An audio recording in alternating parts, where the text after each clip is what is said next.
Hi guys, Fullbordad from Sweden here with a Let's Play series of Victoria 2. I've been thinking about making a video about Victoria 2 for a while now, but in the way that you expand in EU4 very visually, you really don't in Victoria 2. So making some sort of time-lapse video wouldn't make that much sense. I did try it with a bunch of pictures and trying to kind of create the war maps that I do for my time lapses, but I didn't really get the same feel for it. Now, I have a problem with Let's Plays in the sense that they always kind of tend to be too long. Now, don't get me wrong here, I watch a lot of people doing Let's Plays, but what usually happens is you watch the first 5 or whatever, kind of the full episodes, and then I tend to fast forward or skip big parts of it because not that much happens in them. And a lot of people like watching like everything that happens and like watching a full Let's Play, and I respect that, but there's so many people who does that, so I was thinking that the more boring parts or more eventless parts, I will edit those out and kind of explain when I edit myself back in what has happened during the years that I edit out. I'm also going to explain a bit about the game in the beginning of this episode for all the people who haven't played Victoria or have tried it and thought it was too advanced. It's really a good game once you get into it, and the latest months I have been playing Victoria 2 a lot more than I did when I first bought it. So I'm gonna jump right in. And as anyone who has played Victoria 2, you will see that the map looks different. This is because I have the HPM mod.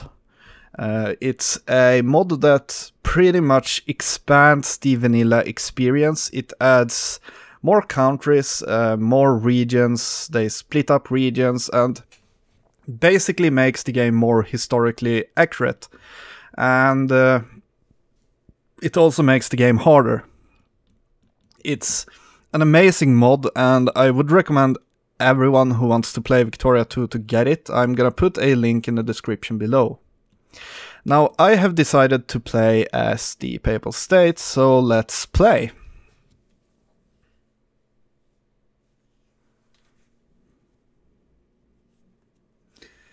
The first thing that will be different from EU4, I mean, they're two completely different games, even though they kind of look a bit similar. One of the biggest parts about Victoria 2 is the trade system or market system.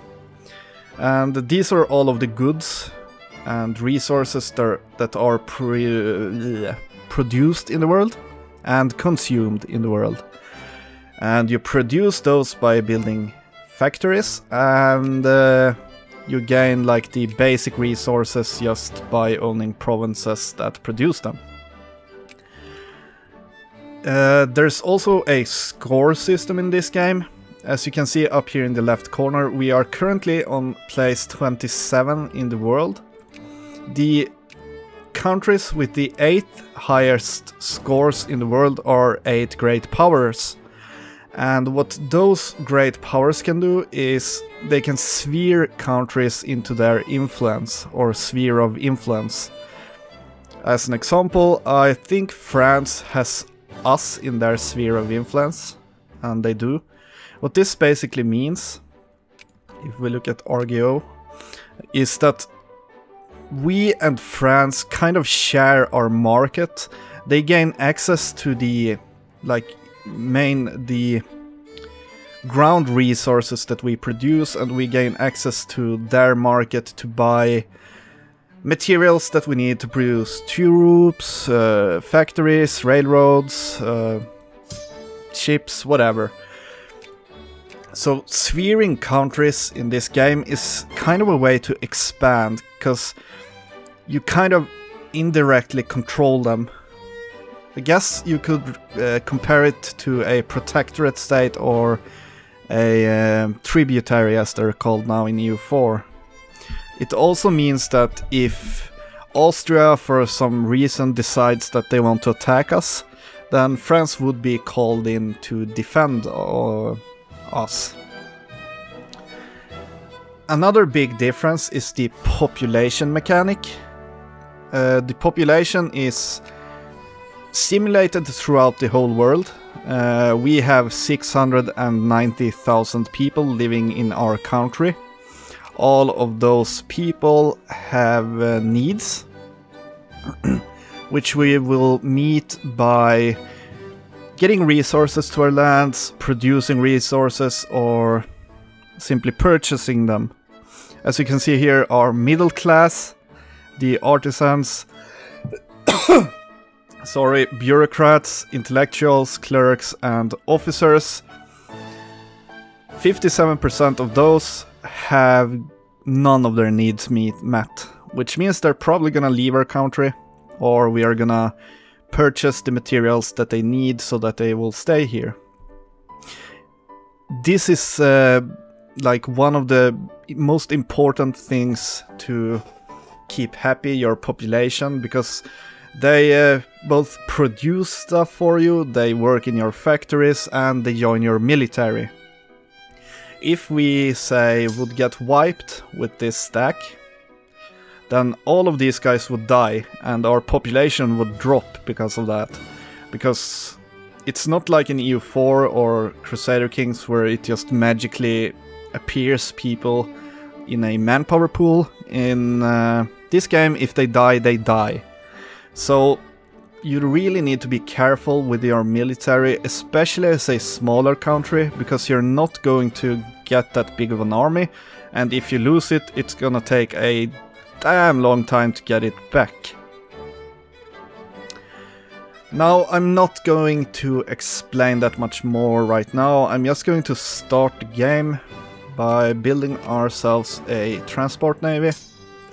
We're gonna set a collection point, and I decided to do what many people do and fabricate or justify a protectorate war against Vary. They produce tropical wood, they have a nice population, and our budget is really going to look a whole lot better as soon as we conquer these two provinces. And in our research, I think I want to go for medicine first. Medicine comes with different inventions. Inventions are a thing that you will get after you've finished a research. These inventions will move to this left possible invention side, and you will have a chance each month to invent any of these. So say after 3 months after finishing medicine, we might invent vaccination, which will give us population growth, army attrition, less army attrition, and stuff like that. And medicine is a really good first tech, at least I think so. I'm going to guess we are already allied to France, so we don't have to bother with that. Let's see if we can build any more military. We can. I think I'm gonna get a hussar. In this game, it's the cavalry that's best at sieging, because they have a reconnaissance stat, and I think the hussars are the best. Yeah, we're definitely getting the hussar. They're more expensive, but they're the best, and we're gonna have a small military anyway, so it's not gonna impact our budget that much. We're also gonna tax the shit out of our people, because fuck them, and for now, I think that's it. I guess we could lower our maintenance, because it doesn't really need to be this high. The maintenance easily put or loosely put kind of translates to how high your morale will be. So it's kind of a morale slider. How much do you want to spend? How high morale do you want to have? And we are gonna spend 100% once we get the claim to attack them. Now, hopefully we won't get caught so quickly, because when you're justifying a war, if you see up here in the politics square, there's a red flag with 0.00. It's our infamy.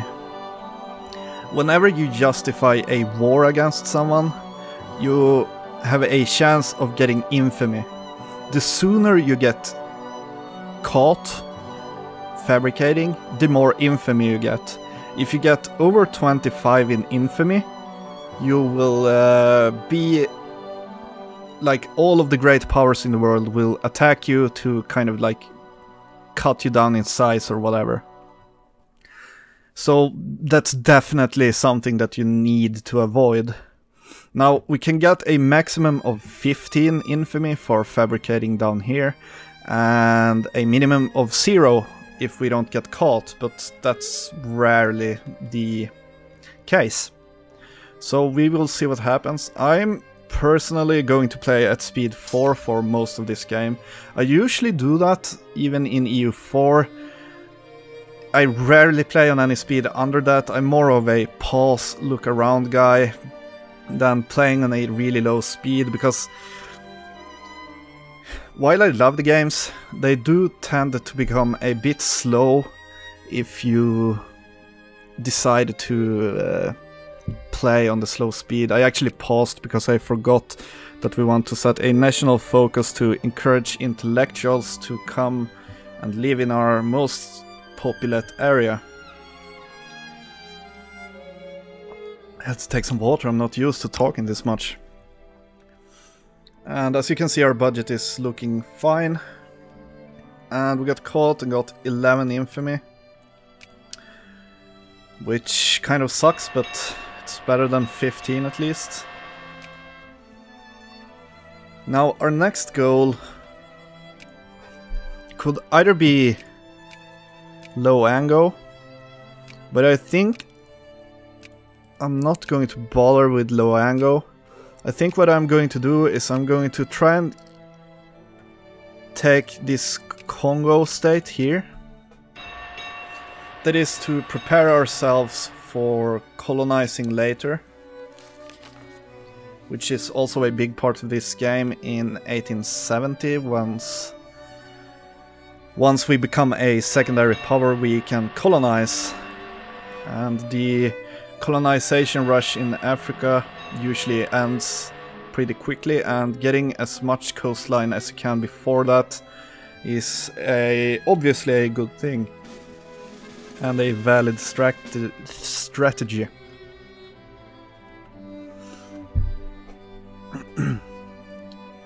I'm kind of keen on... What I could do now is increase our education. I'm going to increase this to 100% as soon as I can, but I want to save some sort of cash. This is because we want to start building factories as soon as possible. It will both give us score and a higher income, and people will want to move into our country because they have factories to work in. I'll fix my chair. So, as I said, I think we can build more troops, but we don't really need to right now. As I said, this is not going to be a very expansion-based game. I'm going to try as a goal to form Italy, and I'm going to try and doing it diplomatically, which means we need to become a great power and sphere every nation in Italy, and then we will get a decision over here, and we will be able to unite Italia, which is going to make us powerful. Not overpowered, but kind of nice. And then we can have this endgame goal of conquering our cores from Austria and maybe join some great wars in the end of the campaign. So let's get access from France. because why not? And let's sail down here and increase our army maintenance. Might as well increase relations with Prussia. Whoops. That wasn't relations.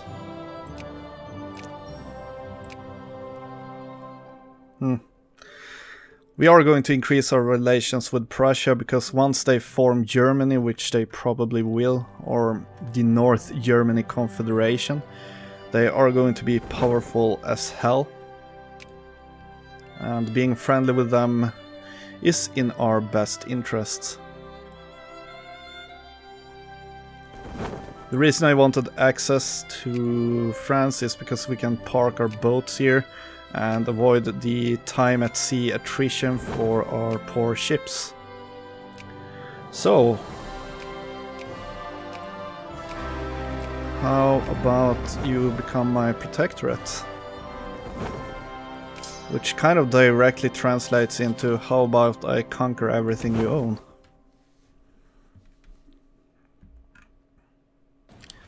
Another kind of nice target could be Benin. They also have tropical wood. There's kind of a low population though, and it doesn't give us access to colonizing. So I'm not too sure about that. We are also going to have to change our ruling party to the reactionaries. And I'm gonna do it right now. It will mean that our military will be suffering, because as you can see in the budget we can't spend more than 50% on them, because they kind of hate military. But what they do allow us is to build our own factories, which I am going to do, and then I am going to change back into the Conservative Party. And that's kind of the good thing about us being either a monarchy or as we are a secular state. Theocracy. We can just change our parties as we want to. The people have pretty much nothing to say about it. And because this war is pretty much over, I'm going to justify here, demand concession. A maximum of 7.5 infamy is what we can get from that. Let's see if we even get caught. If we don't, that would be amazing. Next vary. Yes. Thank you. And as you can see, our budget is looking real good right now, so I'm gonna increase education and administration.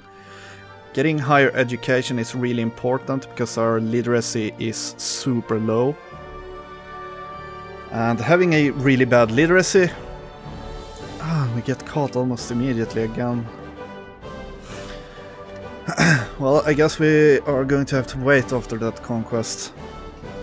Having a really low literacy kind of translates into researching slowly, so getting this up as high as possible is kind of key to our further survival. So, taxes. We are going to lower them, because there's no need to tax the people unless we need to. Now we are going to keep taxing them a bit much, because I know the factories are kind of expensive, and we also want to save cash into building ports and into building railroads. So how's that justification looking? 60%.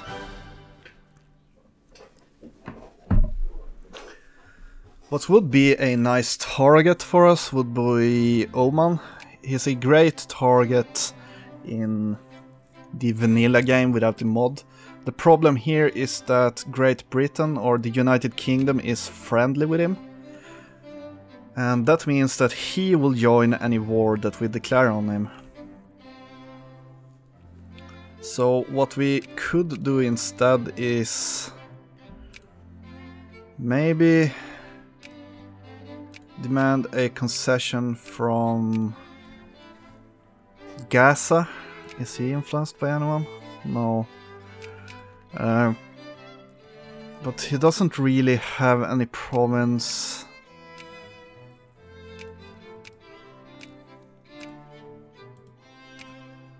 No. Let's see if we can take Gaza. There isn't really any province here that I'm too excited about. It's only grain, there's almost no population. What it would do is it would give us access to colonizing down here. But again, the population is really low compared to here where it's pretty damn high. And I think this state has really high populations. Which is obviously nice. And I think we can start on our first factory, which is going to be a winery. And we can start our next war. So this first episode is going to be actually kind of eventful. But as I said,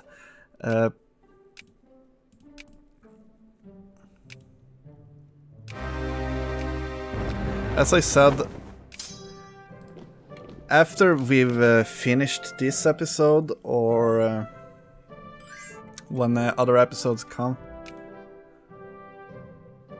Okay.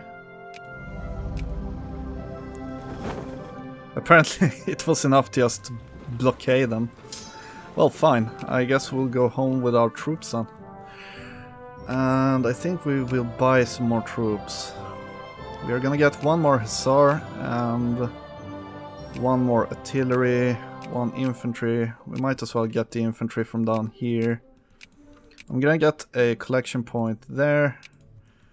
And we'll get one here as well. Actually, maybe get it to Wari. It's the biggest state there, or province.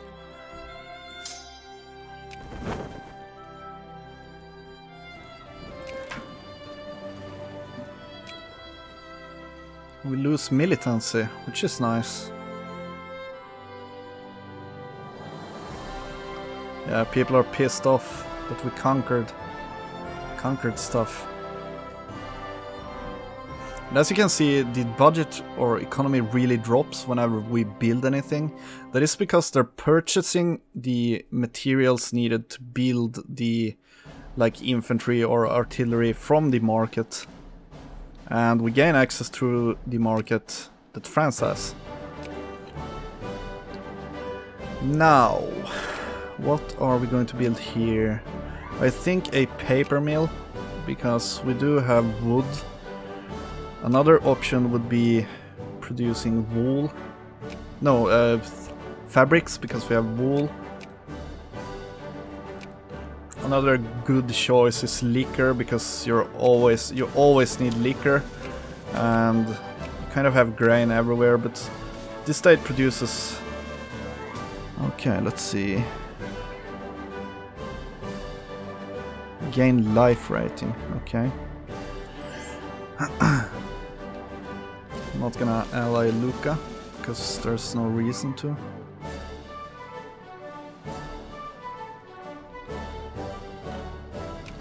And you can go down again, because you're gonna pick up that guy.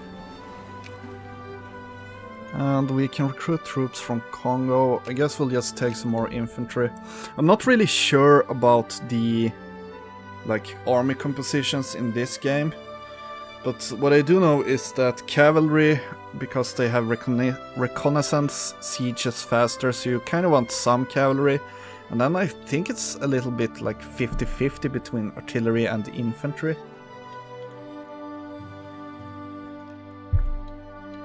But don't quote me on it. Really don't. Now, could we get some Sardinia Piedmont? I'm actually going to ally you. And now I am going to increase relations. I'm not going to misclick. Might as well increase with France as well. Who else could we mess with?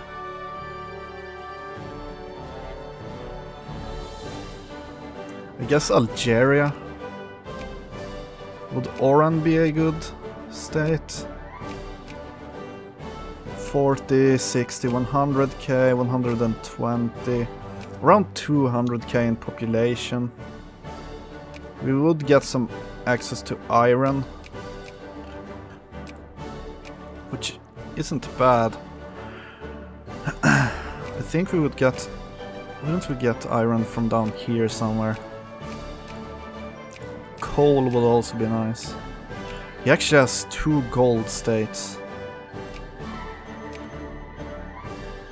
We can't attack him though because we need access. How about Zulu?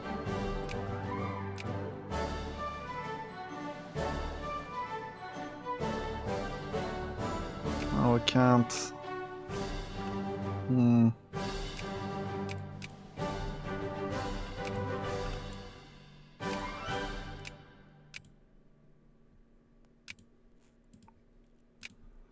I wonder why we can't. I guess it's too big.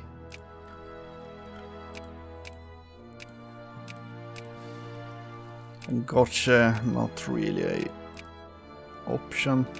It would be nice to attack Egypt, but there's a satellite state of the Ottoman Empire, which kind of means that they control them. See it as a vassal of the Ottomans.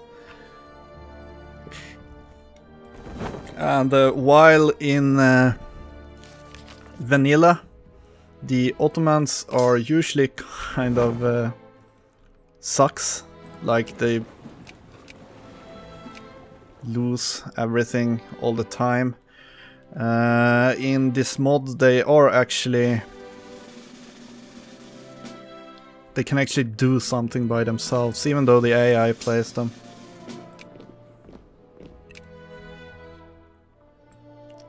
So let's get our troops back. Like so. Actually, how high? Yeah, the supply limit is fine. And we can build our next factory, and I am going to build a paper mill. We could build furniture, but nah.